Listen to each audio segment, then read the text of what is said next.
কৃষ্ণ, হরি বল। ওম অজ্ঞানতিমিরান্ধস্য জ্ঞানাঞ্জন শলাকয়া চক্ষুরুন্মীলিतं येन তস্मै শ্রী গুরবে নমঃ। ওম অজ্ঞানতিমিরান্ধস্য জ্ঞানাঞ্জন শলাকয়া চক্ষুরুন্মীলিतं येन তস্मै শ্রী গুরবে নমঃ। ওম অজ্ঞানতিমিরান্ধস্য জ্ঞানাঞ্জন শলাকয়া চক্ষুরুন্মীলিतं येन তস্मै শ্রী গুরবে নমঃ। বাঞ্ছা কল্পতরুভ্যশ্চ কৃপা সিন্ধুভ্য এব চ পতিতানাং পাবনেভ্যো বৈষ্ণবেভ্যো নমো নমঃ। হরি বল। আমি শ্রী দামোদর দাসাধিকারী, আমি আমার গুরু শ্রীমদ্ ভক্তিচন্দ্র নরেন্দ্র গোস্বামী গুরু মহারাজের চরণে এবং সকল বৈষ্ণব ভক্তবৃন্দের চরণে প্রণাম নিবেদন করে আজ এই ভগবত কথা আলোচনা শুরু করছি। তো আজকের এই ভিডিওতে আমি আলোচনা করব যে মহিলারা কি, নারী অর্থাৎ যারা নারী, যারা মেয়ে মহিলা, তারা কি ভগবান নারায়ণকে পূজা করতে পারেন, নারায়ণের সেবা করতে পারেন না পারেন না? আমাদের সমাজে অনেকেই বলে থাকেন যে মেয়েরা নাকি নারায়ণকে সেবা করতে পারে না বা নারায়ণ শিলাকে সেবা করতে পারে না। এই কথাটাকে আমাদের শাস্ত্র কি বলে? শাস্ত্র কি এটাকে বলছে যে মহিলারা ভগবান বিষ্ণু বা নারায়ণকে সেবা করতে পারবে না? সেইভাবে শাস্ত্রের কিছু মত আমি এখন আপনাদের সামনে তুলে ধরব। এ ব্যাপারে শাস্ত্র কি বলে? সমাজ বলে ব্রাহ্মণ ছাড়া নাকি কেউ নারায়ণ পুজো করতে পারে না, নারায়ণ পুজো বা নারায়ণ শিলাকে পুজো কেউ করতে পারে না। শাস্ত্র কিন্তু সেটা বলছে না। শাস্ত্র বলছে নারায়ণের পুজো, ভগবান নারায়ণের পুজো যে কেউ করতে পারেন, সে ব্রাহ্মণ হোক, ক্ষত্রিয় হোক, বৈশ্য হোক বা শূদ্র হোক বা চণ্ডালী হোক না কেন বা নারী হোক না কেন। কিন্তু নারায়ণের পুজো করতে গেলে 9টা গুণ থাকা প্রয়োজন। সেই 9টা গুণ কী কী? সম, দম, তপ, শৌচ, ক্ষান্তি, সরলতা, জ্ঞান, বিজ্ঞান, আস্তিক্য। সম কি? মানে যে ভগবান নারায়ণকে পুজো করবে তার মধ্যে সমতা থাকবে, সে সব জীবকে সমান চোখে দেখবে। দম কি? দম হচ্ছে যে ভগবান নারায়ণকে পুজো করবে, তার মধ্যে একটা ইন্দ্রিয়, যে আমাদের যে 11 ইন্দ্রিয় রয়েছে, ইন্দ্রিয় দমন করার শক্তি থাকতে হবে। আর তপ কি? যে ভগবান নারায়ণকে পুজো করবে, সেবা করবে, তাকে তপস্যা করতে হবে। তপস্যা কি? তাকে হরিনাম জপ করতে হবে, কারণ হরিনাম হচ্ছে সবথেকে বড় তপস্যা এই কলিযুগে। শৌচ, যে ভগবান বিষ্ণুকে পুজো করবে তার তার পবিত্র, শৌচ মানে পবিত্র, তার অন্তরে পবিত্র থাকতে হবে, মনটাও তার পবিত্র থাকতে হবে, এবং বাইরে বস্ত্র সব পরিষ্কার পরিচ্ছন্ন থাকতে হবে। অন্তরের মধ্যে চিত্তটাকে পরিষ্কার রাখতে হবে, বাইরের বস্ত্রটাকেও পরিষ্কার রাখতে হবে। শৌচ। ক্ষান্তি কি? ক্ষমা ভাব থাকতে হবে তার মধ্যে। সে জগতে অন্য কোনো লোকের প্রতি ক্রোধ ভাব করবে না, সবাইকে ক্ষমা করে দেবে। তাকে কেউ খারাপ কথা বললো, সে তাকে সর্বদা ক্ষমা করার জন্য তার মনে যথেষ্ট প্রকার প্রেম থাকবে। সব জীবকে সে ক্ষমা করতে চাইবে, সে কারোর প্রতি ক্রোধ করবে না, এই ক্ষান্তি থাকবে। সরলতা কি?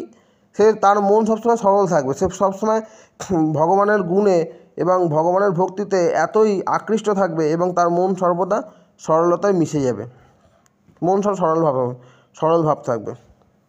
জ্ঞান, বিজ্ঞান, আস্তিক্য। জ্ঞান কি?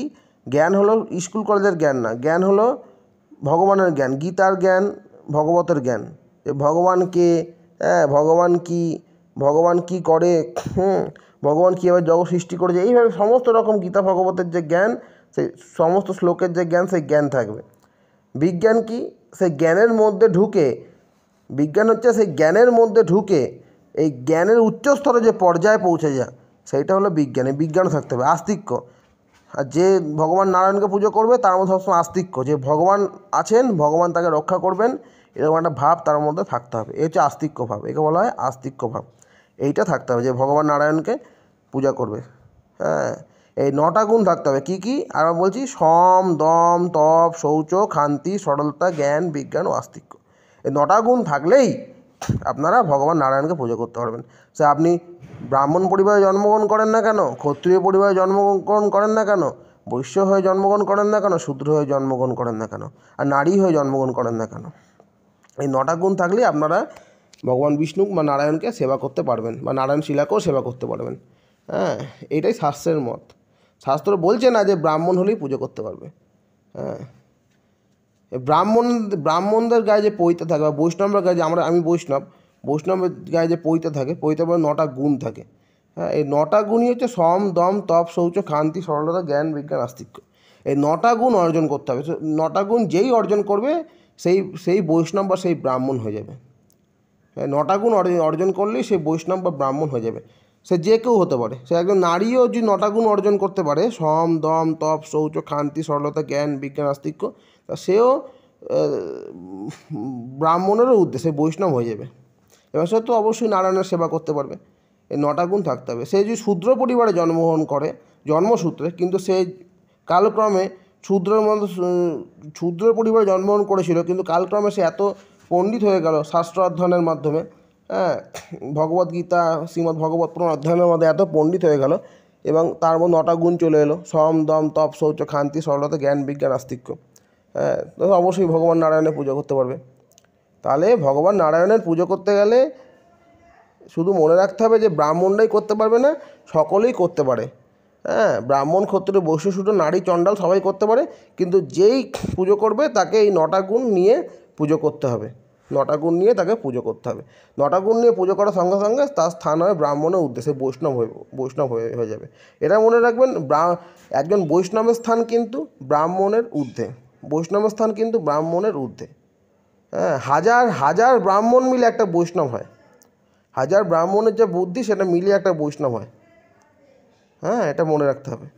তা যে এই 9টা গুণ নিয়ে ভগবানকে সেবা করবেন, নারায়ণকে সেবা করবেন, তার স্থান হবে ব্রাহ্মণেরও ঊর্ধ্বে, সে হচ্ছে বৈষ্ণব হয়ে যাবে। হ্যাঁ, তো অবশ্যই নারীরা ভগবান বিষ্ণুর পুজো করতে পারেন। আর যে 3টে অসুরের যে নরকের দ্বার রয়েছে আমাদের, শ্রীকৃষ্ণ ষষ্ঠঅধ্যায় গীতায় বলেছেন, কাম, ক্রোধ, লোভ, এই 3টেকে অবশ্যই ত্যাগ করতে হবে। আর হচ্ছে ষড়রিপু যেটা রয়েছে, হ্যাঁ, কাম, ক্রোধ, লোভ, মদ, মোহ, মৎসর্য, এই ষড়রিপুটাকে দূর করতে হবে।